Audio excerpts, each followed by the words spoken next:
is Keri for New Shelves Books, and we are here to answer your questions about publishing, marketing, and the business of being an author. We do meet every Friday live at 10 a.m. Eastern, and you can join us by going to newshelves.com/FAF. You do have to register, but it's free, so you can join us live and ask your questions. We also put replays up on our YouTube channel, which is simply New Shelves Books on YouTube. We'd love it and appreciate if you go and give us a follow over there. We have multiple questions that were already put in our Q&A for today, as well as questions that were emailed in this week and over the last couple of days. So we're going to hop in and answer those. Let's see. First from Stella, I have a question. How many copies do I need to expect to send to journalists and influencers by mail? Is it true that it is not a good idea to send digital copies as it looks cheap? So this is a really great question. No, digital copies don't look cheap, and it depends on the outlet for what people will want as far as if they will want a digital copy or a print copy. So for example, a lot of trade reviews, let's say we're talking about Kirkus or we're talking about Publishers Weekly, Book Life, any of those places, most of them actually prefer digital submissions because the years and years of wanting books in their office are over. They would rather have digital assets. That way they do not have to dispose of a ton of books, number one. Number two, I have had instances, I believe it was Kirkus who might have actually asked for a printed copy. So when submitting to Kirkus directly, and this was not for a paid review, it was submitting for a trade review. And when I submitted there with the PDF, I always say, I am happy to send you a digital or print copy as you prefer. And a lot of people will come back and say, hey, do you have a PDF or, do you have an ebook? Occasionally you'll have people who will ask for a print copy. Usually the people wanting a print copy, in this case, was someone who liked to read print books. And so they said, yeah, we will take that PDF, but if you have a print copy, we love it. And influencers, people who are doing giveaways on their platform will sometimes ask for a print copy so they can give it away. Or people who are doing visual assets. So people who are influencers on Book Talk or Instagram, different things like that. They like to be able to hold a book. So in those cases, they will want a printed copy. Journalists, not usually. I mean, most of the time, journalists want things on digital format because they will be running or printing things digitally as well. So they'll want a copy of the book cover and that kind of thing. But so I always say, leave it up to them. Be prepared to send print copies, but know that give them the option and let them choose. Have an easy way to get them a PDF or an ebook copy. I personally really love to use BookFunnel for this as an easy access point so they can choose how they want their digital copy. And it's more secure, it's easy to send. And then of course, a print copy. Now, when doing this, it's really important if you're offering a print copy, know where those people live, because I have had to send copies out and where someone says, yeah, I'll give you a print copy, no problem. And we find out the person's in a different country or different things like that. I have literally spent almost $100 to mail a print copy of a book to a person because someone didn't check where they live. And so you do want to be mindful of that, how you're going to get them the book. Sometimes I will say, actually, for that, I've also, if the book's already out, I have gone, like for Canada, for example, I have gone onto my Amazon account or the New Shelves Amazon account, but instead of Amazon.com, I've gone to Amazon.ca for Canada.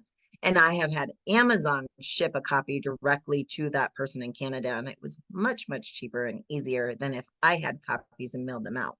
But that only works for a book that's already out and available, not one that's in, pre-order phase.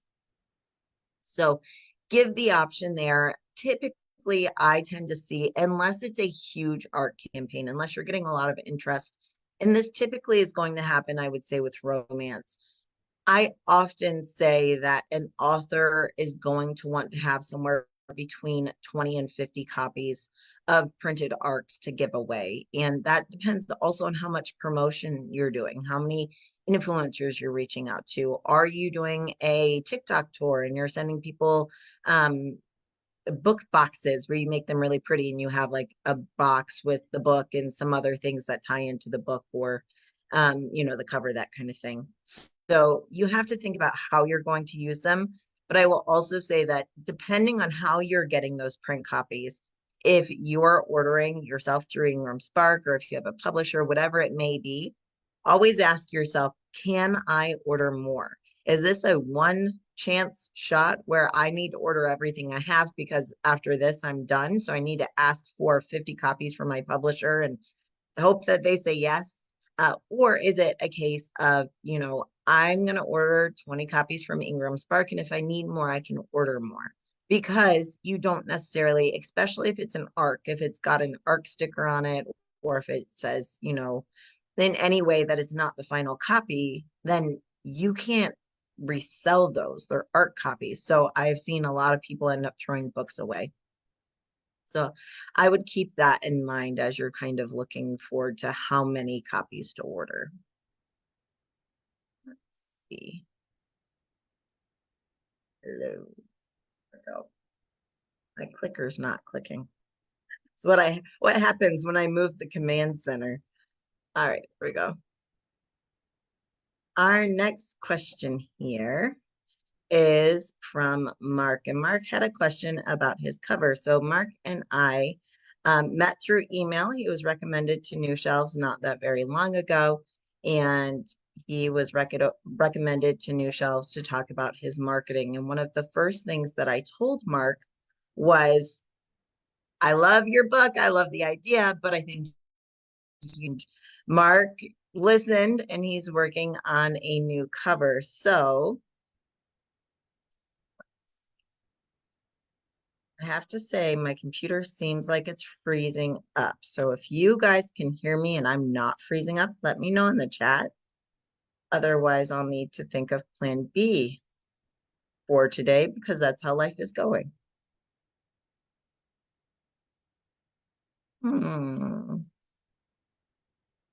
We might be frozen. Okay. Can hear, not freezing. Good. All right. Thank you all. It's again, I had to move everything and I'm further from the internet and all the things. So I appreciate the feedback. My screen froze for a minute. All right.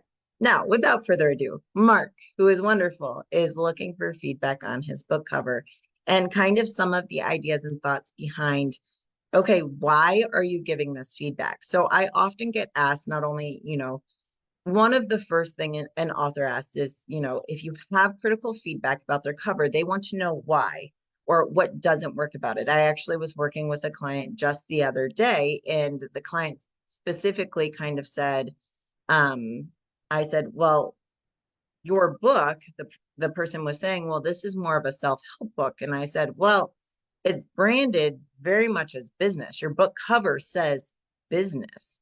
And the person said to me, well, why do you say that? Why do you think that? And I told them, well, looking at the very simple wording, there's no imagery on the cover. It's a navy blue cover with white, which is very classic for business books. And they were kind of like, I don't really think so. Do you think so? And so I took them over to the Amazon bestseller list for books in different categories. Of the top 3 business books, all 3 of them were branded with navy blue as one of their top colors. And so that was one of the things that we were doing. And so oftentimes, again, I get asked not just, what I think of a cover, but I get asked why I think that way or what goes into decision making. And part of this is sometimes it's learned, sometimes it's looking what's in a specific genre, and sometimes it's just kind of like a gut instinct. I would call it that, but honestly, it's years and years of doing this and seeing books in the space and looking at them. But so Mark has asked if we look at his covers. He's willing to be our guinea pig here and give us some and allow us to use him to give feedback. So this was Mark's original cover here, Third Millennium Kids. And this was the original cover, and it's a guide for working with kids. Obviously, your kids are in devices more than we were. Like my son just got a phone, and that's something that um, I wasn't experiencing, like when I was a kid, I didn't have a phone at 11 and 12 years old. I had a phone at 16 that I was sharing with my mom because I worked with my mom. And so whoever was at work did not have the phone. And so you never knew, like you're texting, you never knew if you're getting me or my mom. So this book is all about, working with, and yes, with technology, there's a lot of people who are like, just don't let kids on it. It's terrible for them, which may be true, but it's not necessarily realistic. So this book is for parents, and it is about how to use technology, how to incorporate technology in a way that is realistic, but smart. And so one of the things I said to Mark was, hey, I think you need a new cover. And part of that is because I do think it's a little bit hard to read, and I didn't think it was fully as incorporated as I would like to see. So Mark actually went over, and this is often you can do these on 99 Designs, where you do like a cover contest where you kind of put in what you'd like to see, and then a bunch of people submit covers. And so that's what happened. And you can see we have a whole slew of covers here. These are not finals. These are the mock-ups. These are kind of just what people submitted. So here, as far as this one, I don't love it. Number one, because it looks more like a preschool book. There's no technology in this one, and that's what the book is about. So it's immediate no for me. Let's see. Same thing here. We don't have that technology vibe. Also, the kids kind of look a little funky to me. It looks like maybe they were created with AI, and AI does not do people well. So that again was a pretty quick no for me. This one was okay. It uses the same color schemes as before. However, again, we're not really seeing technology. The light bulb doesn't really say it to me. And also it's much older kids. Like we expect teenagers to be on technology a little bit more. And this is more towards younger kids. This one looked like a workbook to me, like a preschool workbook. And part of that is kind of those bubble letters as well as those young kids there. So again, that was a no for me. It didn't quite say what we needed it to say. This one at the moment is one of Mark's top covers, I believe, and this is one of mine as well. I really like that we have the technology here. We have the kids on here, but we have their backs. And I'm a big fan of, if you're going to use a person on the book cover who is not you in a nonfiction book. So oftentimes in a nonfiction cover, we will see the author on the book cover. But if you're using other people, like in this case, these kids, I like using their backs rather than their faces, because then um, for branding purposes, we're always thinking about, is this good for me or my kids when I'm buying a book? And so allowing this kind of diversity, but not seeing faces, allows us to think about that a little bit more. It also allows us to focus on the technology without being hung up on looking at their faces. So I think there's actually a newer version of this that we'll look at in a minute, but I do like this one. I think it's clear. It's got, some bright colors here. That was one of my top there. This one right here, where we kind of have the people around the world, just not doing it for me. It, again, doesn't say technology to me at all. This one to me looks a little bit too much like a fiction novel. Didn't work. It wasn't on brand. Well, I won't say it wasn't on brand. It was not, it didn't work for me. Yes. All right. This one. So this one I actually kind of like. I like that we kind of have the kids peeking over. They're about the right age. I like that it's very easy to read this. It's very much about kids. And I very much like that it's clean. I love the way Mark's name is done down here. His name on most of these covers has been very small at the bottom, and I really loved that it was bigger. It uses the space, which gives us more balance. However, once again, what we're missing is technology. And while third millennium kids, which is a term that Mark coined, by the way, is about kind of those kids who are using technology. Technology is not in these words at all, and it's not in our imagery. So, as someone who is like a parent who's not third millennium. Um, I'm not seeing this and going, oh, it's about technology. I know it's about kids, but I don't necessarily know what it's about. So I like this design overall, but I don't like it for this book because, again, I think it's missing elements. This one was a hard no for me, and the reason why is it looks more like it is a book on kids who are struggling with sadness or feelings, maybe depression. So I thought that was off brand for me. This one was interesting. Again, we kind of have the kids here and we can see they're on technology. I do not love the pink and the blue. I think, especially in today's world, when we're talking about kids, more and more we're moving away from those strong gender markers of pink and blue, and it just wasn't a favorite for me. So I think it used the color scheme a little bit from the original cover, but it was a no for me. This one, interestingly enough, I like this image a little bit more, although it obviously looks like AI. Although it could be on the side of sci-fi, and again, we've still got that pink and blue. Just wasn't my favorite of the ones that we've looked at. Same thing here. I would guess it's probably done by the same designer. This one, again, it looks more like a storybook. It looks like an illustrated book, not what it is. Same thing here. Didn't fit for me. And here again, this looks very illustrated. It looks like it's a children's picture book. It looks like someone took a nonfiction book and they smacked it and they combined with a picture book. So it's confused, in my opinion. This one here, this one here was a little creepy to me. It's got like these little like ornament looking things with these AI faces on them. It looked more like a sci-fi book to me. I was not into that one. Same thing about this one, the floating heads. I love part of what I love about seeing these designs is what people come up with from the same prompt.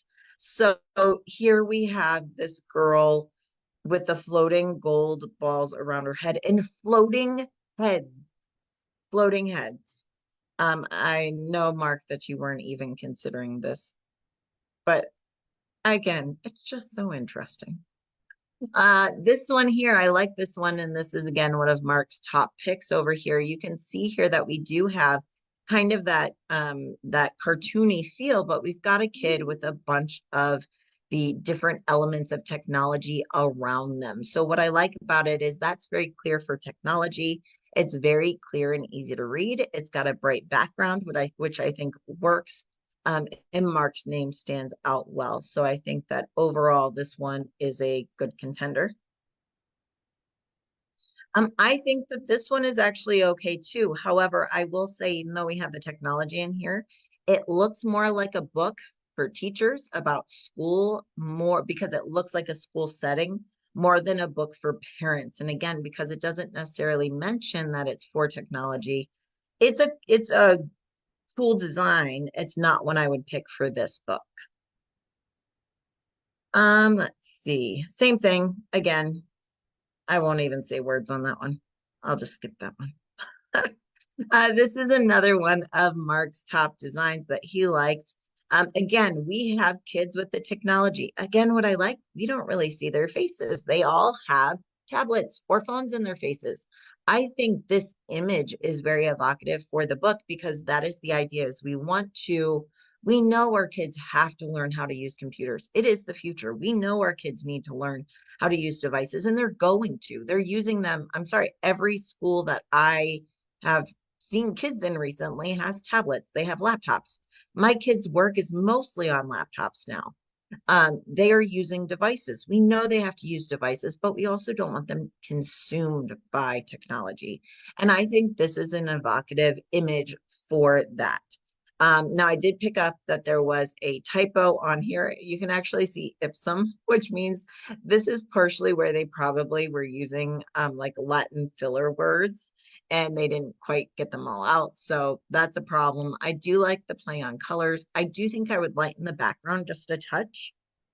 And Mark's name is okay, but I think I'd like to see it stretched out a little bit more.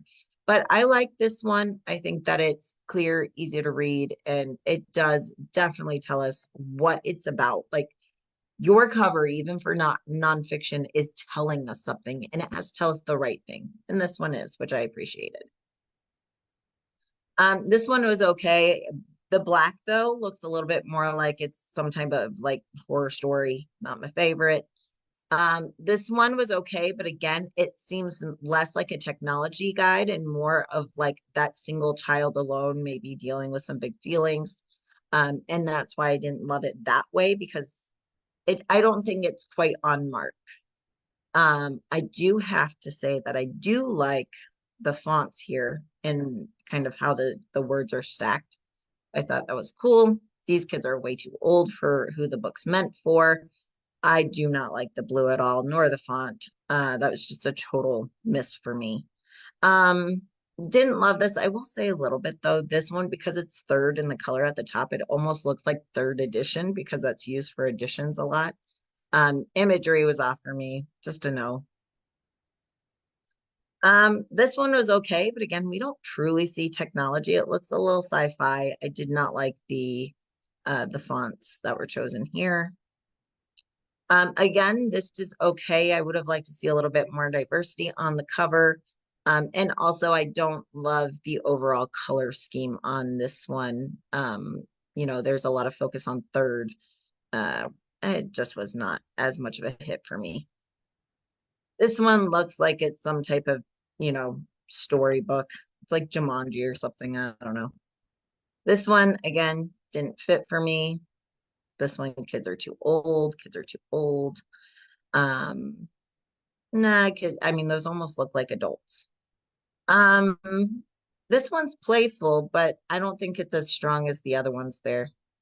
I really don't. Same thing. These look kind of sad. These kids are too old.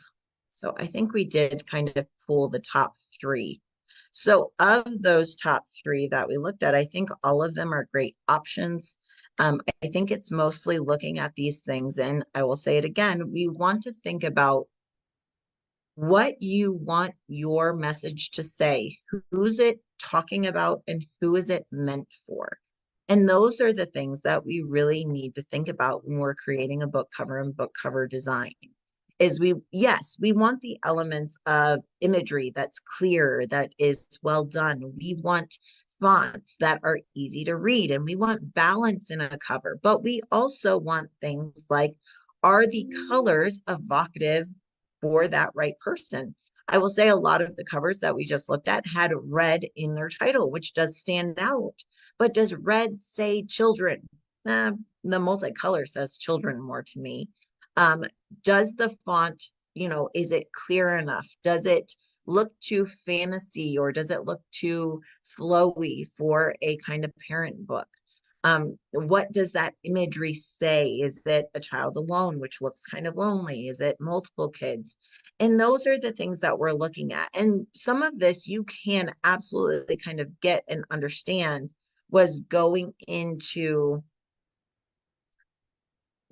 going into the bestseller list and seeing what's selling and put your book cover next to it. Does my book cover look like it could fit here?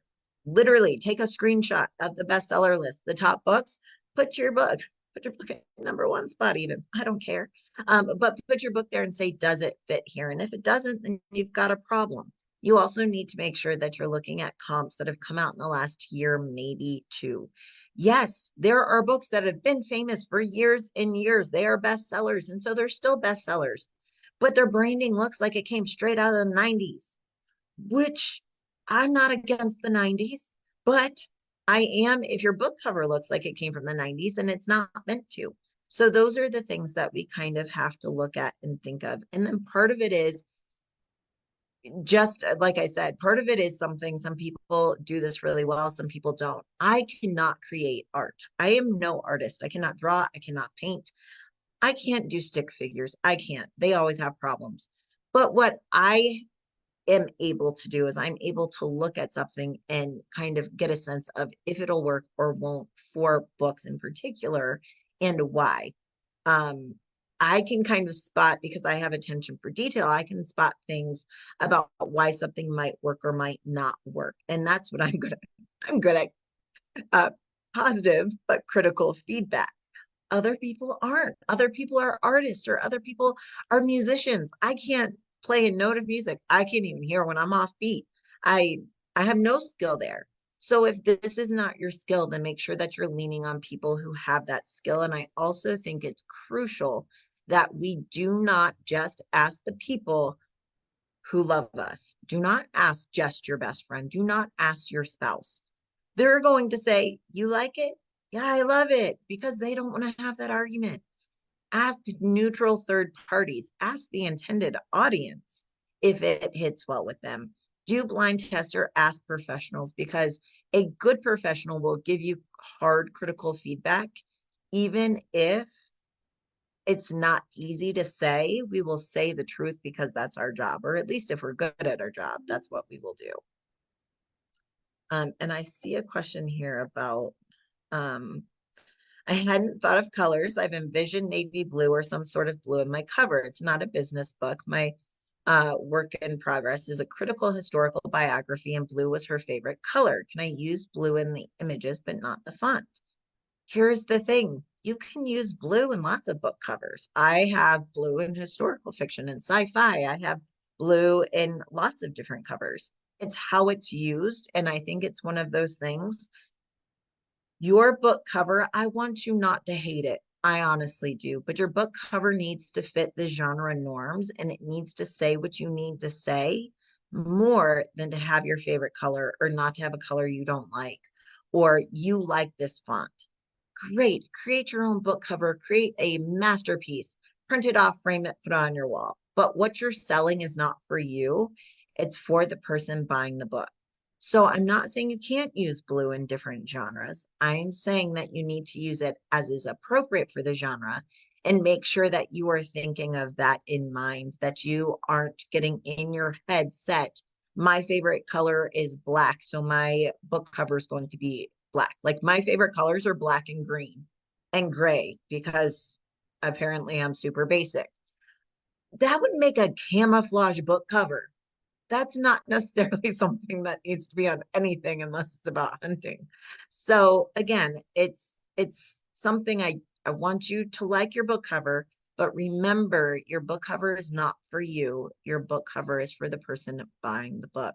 And that demographic may be very different than you, and that has to be kept in mind.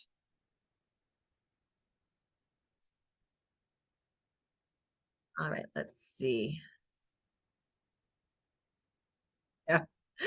Richard is saying, how about a few kids being bombarded by inputs and plugged into devices? I'd suggest wires, but these days it's all wireless. It is all wireless. And I will say that in a book cover, wires and things might be a little bit harder to see. A device in front of your face is easier to see because remember, we were looking at those covers while I was sharing my screen, so they're a little bit smaller for you. But on my screen, it was pretty big. And so we're looking at it bigger. Most people are looking at it on their phone because, again, even as adults, we're on technology and it's like yay big. It's like an inch long. So we have to keep that in mind. Is how does it play when you're looking at it smaller? Let's see. All right, let's see. Let's see. What are the rules in using a famous person's name? For example, the youngest was sure he would be the next Tom Brady. I am not a lawyer. I cannot give legal advice. I am only telling you ideas and thoughts as I know them. If you have concerns, you should check with a lawyer. Again, I'm not a lawyer. Please don't sue me. With that, as far as using things, generally, as far as using famous people's names or using companies or products, as long as it's not derogatory, as long as it's not negative, it's not going to be a problem. If I say she sat down and drank a Coke, Coke's probably not going to come after me. Now, if I said she sat down and said, Coke is disgusting, it's the worst thing ever. And did you know that they use chemicals and blah, blah, blah, blah, blah? Coke may come after me for that for different reasons. But if we are using someone's name saying the youngest was sure he would be the next Tom Brady, meaning this person's sure that they're going to be great at this sport, probably fine.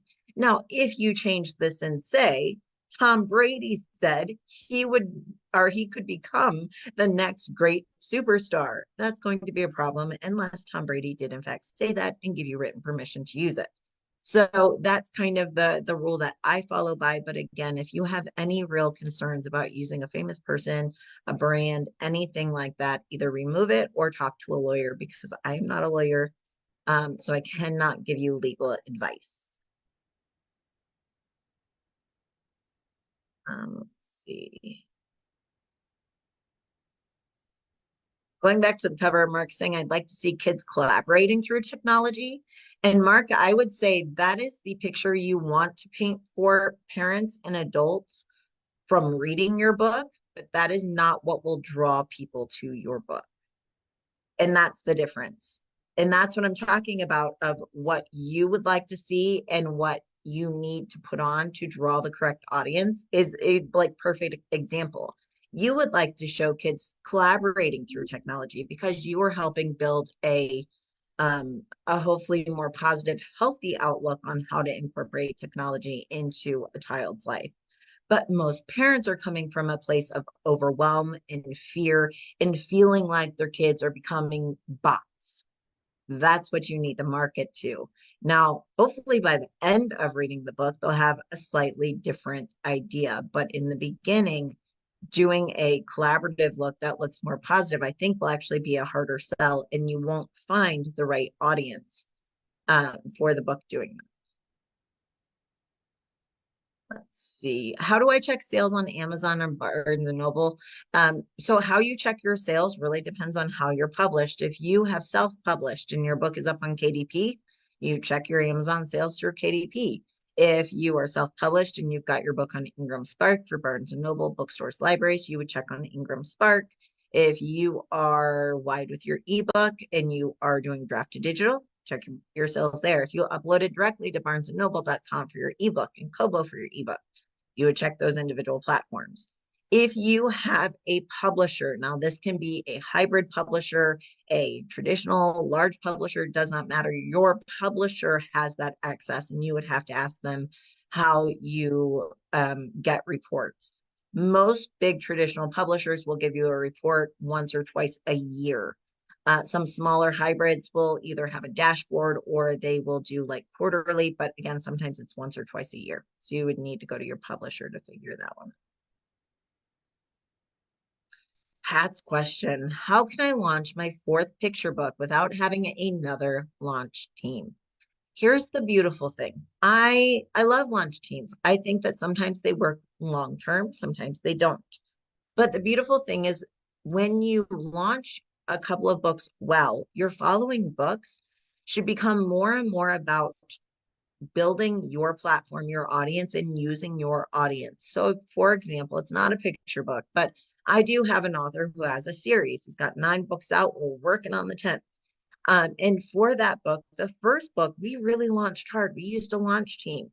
For the following books, what we did is we started using his mailing list to start selling the book, number one, not giving it away for free, selling the book. And then we started using the mailing list for follow up. Hey, the book's been out for a week now. I've been getting so many nice emails. Just a reminder that the way I keep writing, the way we keep this going is by you giving that, that feedback on places like Amazon and Goodreads. I so appreciate your reviews. I look at them all. So if you have the time, if you'd be willing to drop a couple of lines, I so appreciate that. And that's what I would be doing is you have launched your books and hopefully started building your platform. So now it's time to start harnessing your current customers to buy and review your new book. And that's what I would be doing. And for a children's book, same thing. Hopefully you've started to build that platform. You've got a mailing list work in the works, maybe social media. And I would start to be using it that way. So that's one of the things that I would definitely be kind of utilizing. And then, of course, you may be doing different advertising or promotion. Sometimes it means doing a book bub for less, where you put your ebook on discount when your book first launches. Works better, honestly, for adult titles than children's titles, but that might be an option, or an ebook discount where you're pushing it out quickly. You might Go locally to a library event or something like that. Maybe you do a couple story times and do story times and then kind of put out at the end, I'd really appreciate reviews. Doing different things like that and making it as easy as possible. But by your fourth book, again, hopefully you've built the platform and you can tap into your platform rather than finding new launch teams. Hopefully you found your readers and you can utilize those readers and make them really part of your community, because that is by far the best, the easiest, and the cheapest options for those long-term launches. I had some more questions. Oh, speaking about reviews, again, Mark did have a question saying that there are a couple of people in different countries who were trying to leave reviews for his books, and they were getting notifications that they could not leave the book or leave a review, even though they had purchased the book on Amazon, I'm assuming. So as far as Amazon and leaving reviews, I am mostly versed in the US, the UK, and Canada. These countries are not there.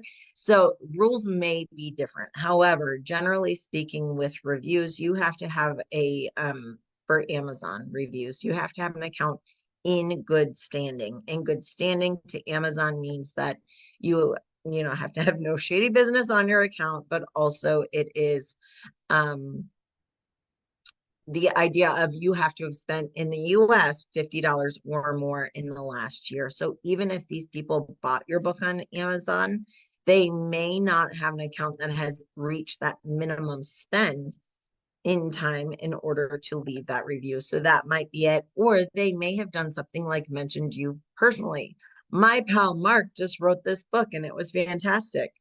Let me tell you, that's not allowed. You can't do that on Amazon. So third, impersonal reviews are by far the best. I will also on YouTube, on the New Shelves Books YouTube, which is youtube.com/New Shelves Books. We do also have a step-by-step of how to leave a review on Amazon to make it easy. I will drop that in the chat for you, although I will say again, it may be different for different countries. Yes. And Richard is also mentioning that all of the different platforms, Amazon.com, Amazon.co.uk, Amazon.canada, in all of those places, some of the reviews cross-populate on different platforms and some don't. I have never found someone who understood why. I've talked to people who work at Amazon. They don't understand why. It's something internal that Amazon does. So you may see reviews on Canada that you don't see on the US, or you may see reviews on the US you don't see on other sites. No one knows why. You cannot ask them to sync them or make them show. They will not do it. It's just kind of one of the quirks of Amazon. So I'm sorry I don't have more solid information there, but it just is what it is. All right, next question is from Ellen. Elle had a question about libraries. Specifically, the question was about, and the reason why you couldn't find this, Elle, is it's called a PCIP, Publishers Catalog in Publication Lock. And that is because those are the acronyms that you're using, or a CIP, catalog and publication. And so this is a little block of information and text that libraries use to put a book into their catalog. And if you are really hoping to get your book into libraries, it is recommended that you will go ahead and get your PCIP made by a cataloging librarian. This is not something anyone can do. You have to be specifically trained and you have to have access, well, to do it well. You have to have access to specific catalogs like the MARC system, M-A-R-C, the Sky River system, which is for audiobooks, I believe. You have to have access to these places because not only are they cataloging the book and saying like what keywords are in there or what main themes that it may go into in your BISACs, it is also actually putting it into the catalog. So if a librarian types in your ISBN or your title or your name, that catalog is already listing your book. So rather than them having to input it, they can click a button and say, yes, this book, I'm putting it in my catalog. It is not required to get into libraries. Libraries do catalog their own books. However, it is a value added feature that makes it easier for libraries to put your book in their system. It is something traditional publishers do. And so if self-publishers or small publishers would like to get into libraries as well, it makes it a little bit easier when you have this value added feature. On the New Shelves blog, you can go to newshelves.com and just search in the search bar PCIP, and you will get lots of information. But I was specifically looking for a link to a blog post on PCIP, which I've just dropped in our chat here today.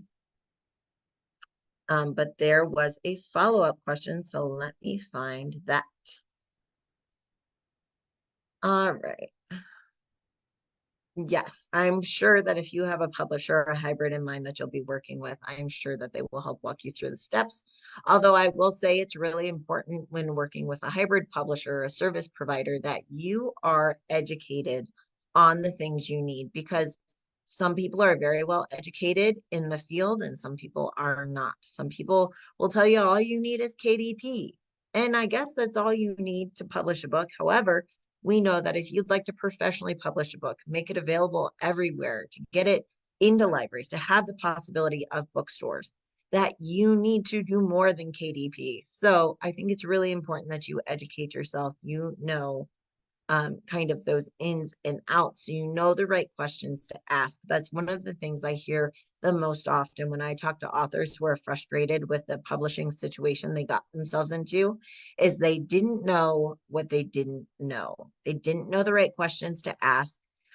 They trusted their publisher, and I'm not saying those publishers were not worthy of that trust, but sometimes the publishers are not as educated as you would hope for them to be. And that's why I think it's so important that we don't gatekeep information. It's why I do Free Advice Friday. And it's why I think it's really important that you educate yourself so you know the right questions to ask. I do think that's just so very important. But yes, they should be helpful. And then on marketing, you kind of talked about social media and feeling like you haven't been active on social media. You're a little gun shy about getting onto social media, Facebook, or the things because of security risks. And it just means a lot of work and you need a refresher. So here's the thing. Most of us have some type of online accounts. We do banking online. We have emails. We have social media. We have online accounts. Social media is not generally more of a security risk than any other online account. It is all about being smart about how you use it, being smart about what you click on. If you don't know people, don't click on random links. If it's not a reputable source, don't click on it. Don't give your information. Never, ever, ever give your password away. Don't just give your password because they ask for it. It's all about being smart. And that is true whether it's social media or a bank email. Check the domain name. Where is it coming from? So as far as security risk, yes, social media comes with security risk, but in my opinion, no more than many other outlets. And things that you're using. It's not as scary as many do think. I will say one of the things that I recommend and I personally do is for my social media, I use an email address for my social media account logins that I don't use for just about anything else. So when people find my email on the New Shelves website, it's Keri@newshelves.com, or I give it out or it's online somewhere. Guess what? When people email me at Keri@newshelves.com and say, your Facebook has been hacked, click this button, I know it's baloney because the email I use for that is a completely different email that's not listed or used in my professional life or for pretty much anything. So that is one of the things, and I've even seen it recently with a client who did have a problem with being hacked on Facebook, although it's because they gave access. I've already told that story, so I won't get into it. But one of the first things that Facebook said to secure their account was, we need an email that is not online, that has never been associated with this account. And that's one of the things I said is I said, it doesn't need to be your first name, last name at Gmail. It doesn't need to be your name at your domain name. Make it something that you're only using for social media. Number one, it makes you a little bit harder to hack because people are not thinking they're going to try the obvious things. Same thing for passwords. They will try the obvious things first. You'd be so surprised by how many passwords are password 123 exclamation point. So true. Um, so, having an email not associated with yourself online or widely known is something that's smart. And as far as social media and how to use it, where to use it, remember, you don't have to be on all social media. Go stake your claim, create your account, brand yourself and your name, but you don't have to actually actively be on all social media. And as far as the social media to use, I strongly recommend that you start thinking about who your reader is, and then you do your research and find out where your reader is hanging out online. If you have a historical fiction novel and you're only hanging out on TikTok, you're kind of missing most of your readers probably, because your readers are over on Facebook. If you're a romance author and you're only spending time on Twitter, your audience isn't there. Your audience is on TikTok. They are on Instagram and they are also on Facebook, but TikTok's the big one. Facebook is a really easy way to do reviews. I'm sorry, ads, not reviews. So you don't have to be everywhere, but yes, if you've already built a platform and you're comfortable somewhere, that's a really good place to start. But again, we have to start thinking about our books that it's not for you, it's for your reader. Where's your reader going to be? So if you really love Twitter, but you're writing a romance book, fantastic, keep Twitter. But then you have to find the one platform where your audience is going to be and focus there as well. So you really have to kind of think of that as where's your audience and start there. You don't have to start huge. Make sure you have a professional page for Facebook. It's a business page. TikTok's just, it's normal accounts there. Instagram, you just convert your Instagram to a business account. Different platforms to have different options, but just get started, start posting. I have a 80-20 rule. 80% of what you post should be general, interesting, fun, funny, informative, depending on what you're writing, and then 20% should be about your book. Now, that does not mean that you can't say, hey, I'm editing today. And it's one of those things where when I'm editing, I get, I don't know, major migraines. What does everyone use for migraines? That is incorporating your book, but it's not about your book. That is how we build community. No one wants someone sitting in their face screaming, my book, my book, my book, by my book all the time. It gets old real fast, I promise. So don't be too overwhelmed, but think about where your readers are going to be and then just start slow. A post a week consistently is better than no post. And no, it's really hard to truly mess up. It's hard to not be able to come back from social media unless you're posting things that should never go online or should never be said out of your mouth. I will say that. I don't talk religion or politics on social media. I don't talk about them much anyway. But those are the things that you do not post on social media. And if you wouldn't say it to someone's face, do not say it online. It's like I tell my kids with a text message. If you would not say it to their face in front of their mother, do not say it online or in a text message. Because we get a little bit brave behind our keyboard sometimes, but we have to remember that that's a public record of our behavior. And so those two things, otherwise someone doesn't respond to your meme, you're fine. You post and then you're like, man, I sound kind of dumb, you're fine. It's a learning curve and it's all about authentic your voice and being who you are, just for a public kind of forum. So don't be too afraid of that. All right, we're right at 11 o'clock, so it is about time to bounce. Let's see. Yes, I will answer this quick question from Beth before we go. Anyone who has to hop off, I understand. But best question is 2 days ago, I received an email from Findaway Spotify audiobook saying that my audiobook is now offered in 4 additional markets: France, Belgium, Luxembourg, and the Netherlands. Eligible users in these markets now have access to 12 hours of monthly audiobook listening included in their premium subscription. And the question is, where could I run a Facebook ad to reach this new audience, or what else might I do to market it in these countries? So that's a good question. Essentially, what it is Spotify has rolled out, gosh, it's probably been a year now, where premium members get a certain number of listening hours to audiobooks per month. We get it. My husband uses it every month. So it's been in the US for a while, and they're just adding in more countries. Should you market to these new countries? Again, we've got to find out who your audience is. Go look at those countries. How many of them are English speaking? Does it make sense for you to market your book to them? Is your genre or your topic generally of interest in those areas? I will say I have an author who writes about American Civil War.